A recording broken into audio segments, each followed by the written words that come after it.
Hi guys, my name is Nana Rosalamia binti Zainal. I am from Bachelor of Education in SEM 4 and I am from UC Ipoh. So today I want to talk about differentiated instruction. What is differentiated instruction? I want to talk about why I use DI. Why I use DI because as a future leader, DI play a main important roles in education because using DI, I will know how to manage my class, how to know about my student, and know about their streams. So let's talk about what is differentiated instruction. Differentiated is coming from Latin word. It says as a differentiator, or it means as a difference or distinction. Yes. How to relate it with education? Every student have their own abilities, their own strengths, their own style, learning style, so that teachers can know how to combine them in the one classes and let them to study well in the class. For example, like every student get the same topic, but I teach them in the classes so that no one in my class will feel left out in the class. So according to theory like Vygotsky Zone of Ross Assignment Development and Governance Multiple Intelligence, it say that every student learns differently and has their own strategies. But someone also said, Carol and Tomlinson also said that differentiated instruction is not just a strategy but a way of thinking, where teacher always consider this diversity of their student self. So as a future Bahasa Melayu teacher, I believe that this method really important because not all students are on the same level. Like we know that some of my students in the class are already advanced in writing essay or paragraph, but some of them also have that not yet advanced. They still learning how to use a proper sentence in their paragraph, and as a teacher I will give them guide, teach them how to use a proper word in writing the essay. So let's to the next part. Let's go to the next part. Okay, so the next part is about the main part in the differentiated instruction. There are 4 main parts. First is readiness, second is interested, third is learning style, and fourth is learning environment. These 4 play an important role in the DI because when we use the 4 things, it can help teacher to prepare a lesson well in the class and know how to manage the student in the class. So let's talk about the first main part. The first main part is about readiness. Readiness means that how ready the student to learn a new things or new topic in the class. For example, in my Bahasa Melayu class, not all students are on the same level. Some of them are already advanced in writing skill, to write a essay or paragraph using a good verb, good sentence in the writing. But some of them also are not really good in writing because they don't know how to put the verb, when to use the sentence in a good way, and also can make them confused which one to put first and what to put then. Yes, like that. And then so as a teacher, I need to guide them, to teach them how to use the proper verb in their essay so that they can improve their writing skill and get higher marks in the writing during the exam. So the next part is interest. When students feel enjoy in what they learn, it can help them to become more interested and excited to learn new things. For example, like if my student like to use a social media, I can create an activity that uses social media. For example, like I can ask them to create a caption using a proper Bahasa Melayu. Like we know, on social media it have many slang, especially in Gen Z things. For example, like pisang. Why we need to use the pisang? Meanwhile, the original meanings of pisang is bored or boring or bosan. Like why we need to use the pisang food? Sebab because that we already know that the meaning of the pisang is boring, and we really know that is bosan. But why we need to use the pisang food? And not only that, we also can ask them to change the stringency in the proper bahasa Melayu.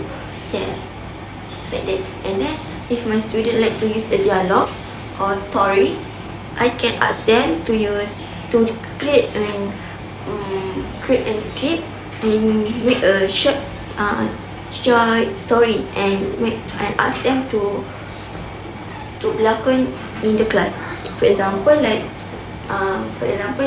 we use Upin Ipin story as a reference to the student and ask them to change the script into a bahasa Melayu klasik. For example, like kita ambil skrip Upin Ipin sebenar tu, tapi kita ubah mereka menjadikan bahasa Melayu klasik. So dia macam perubahan lah, kita tak nak macam kita copy paste sangat kan.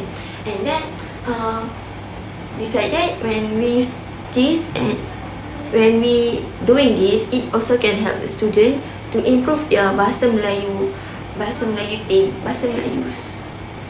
It can help them to use a proper bahasa Melayu in their life. That's it for the readiness. And so the next part is learning style. Every student in my class have their different way on learning. For example, like some of them are visual learner who are like to use visual things like video or picture in the class so that they can understand it easily. And then some of them also are auditory learner who are like to use a discussion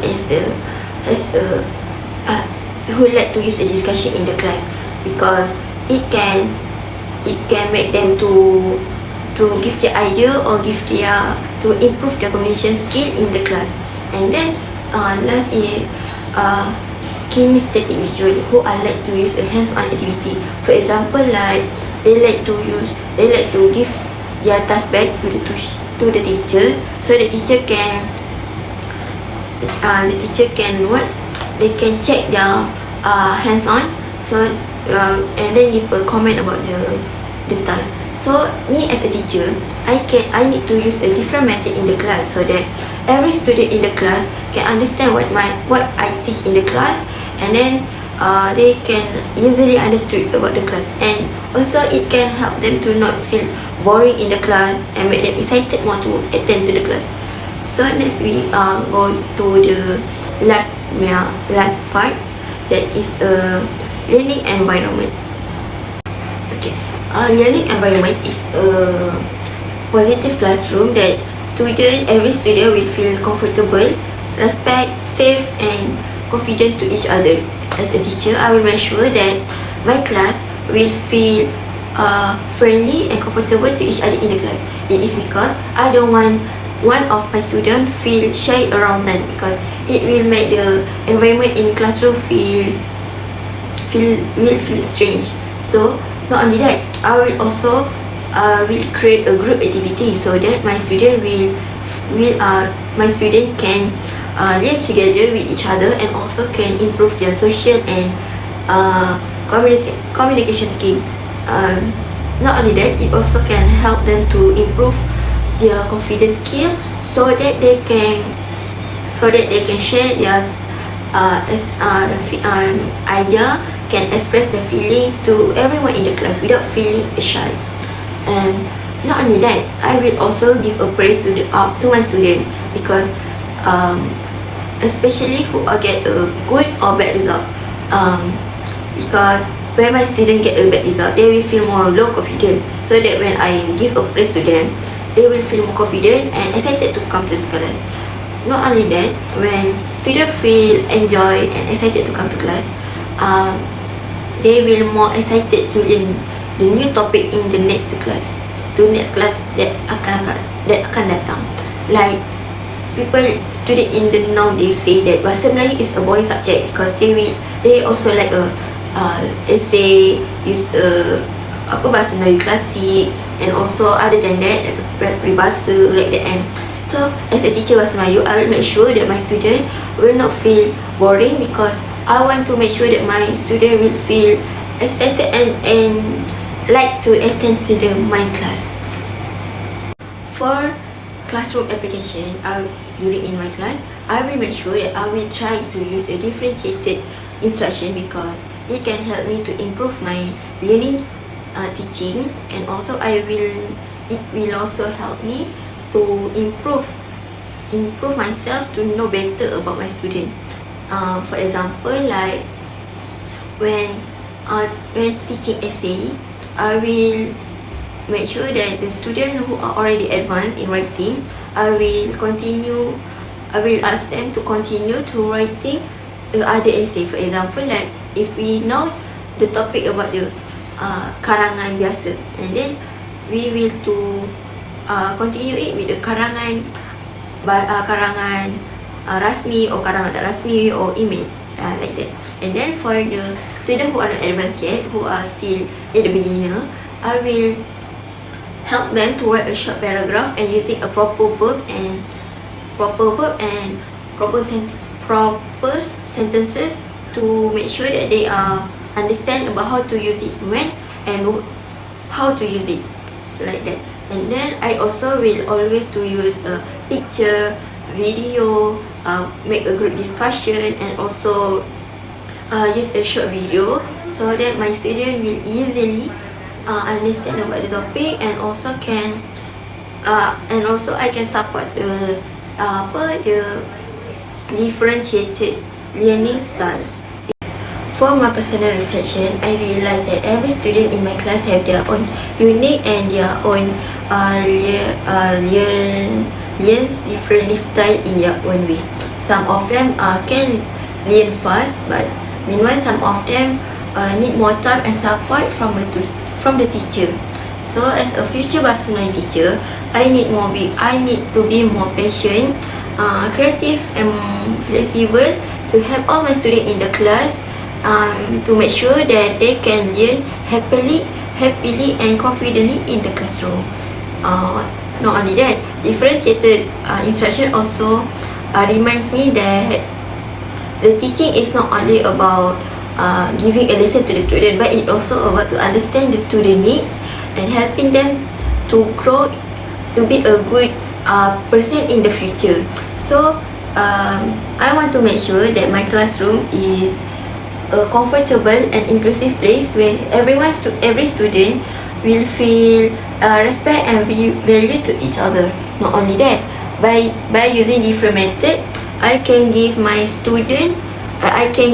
all of my students a chance to success in their own way to their own future. I believe that with differentiated instruction, my Bahasa Melayu classroom will be more fun, meaningful and enjoyable to all students, not only for my students but also me as their future leader in the future. So that's all for me. Thank you for watching the video, and then see you next time. Bye bye.